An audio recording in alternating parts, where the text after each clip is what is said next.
L'association France-Portugal organise de nombreuses activités tout au long de l'année qui sont ouvertes à tout public. Malheureusement, nous avons quelques-unes qui ne sont pas financées par les subventions, ni du Portugal, ni de la mairie d'Oloron. Donc nous sommes obligés de nous procurer des financements. Alors ce vide-grenier fait partie des financements que nous essayons d'avoir dans l'année pour pouvoir payer une activité culturelle comme celle de la semaine culturelle qui n'est absolument pas subventionnée en 2018. Par contre, nous avons eu des manifestations importantes comme la première exposition que nous avons faite en janvier sur le centenaire de la Grande Guerre où les Portugais ont été très très nombreux à participer et beaucoup sont morts. La commémoration a eu lieu à Richebourg le 8 et le 9 avril.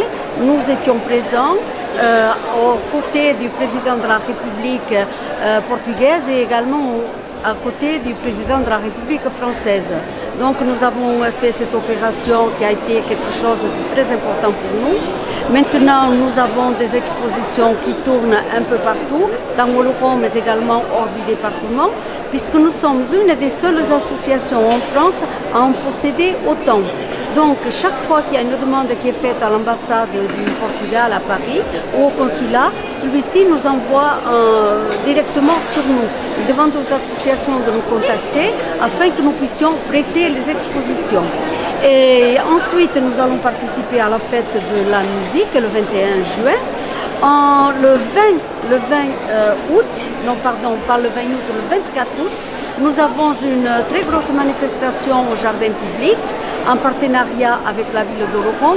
C'est un grand spectacle de fado avec des artistes professionnels puisqu'il y aura deux fadistes, une fadiste qui va chanter du fado d'Amália Rodrigues et un fadiste, un homme, qui va interpréter des fados de Coimbra. Donc des fados extrêmement gais, très coquins et c'est surtout des fados qui sont interprétés par des étudiants de Coimbra. Ça c'est pour le 24 août. Au mois de septembre, nous participerons à la fête des associations. En novembre, nous aurons la semaine culturelle mais juste un peu avant la semaine culturelle, il y aura à nouveau un salon du livre d'occasion et vieux papier, mais également des collectionneurs. Alors pour l'instant, nous n'avons pas mis en place les informations nécessaires, mais nous allons le faire de suite après ce vide-grenier.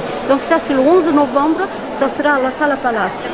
Et le samedi suivant, c'est-à-dire le 17, nous ouvrons avec une très très belle exposition à la Galerie Révol et ça sera la dernière de l'année et là aussi nous allons commémorer tous ces morts portugais qui sont morts pour la patrie française, donc pour la France.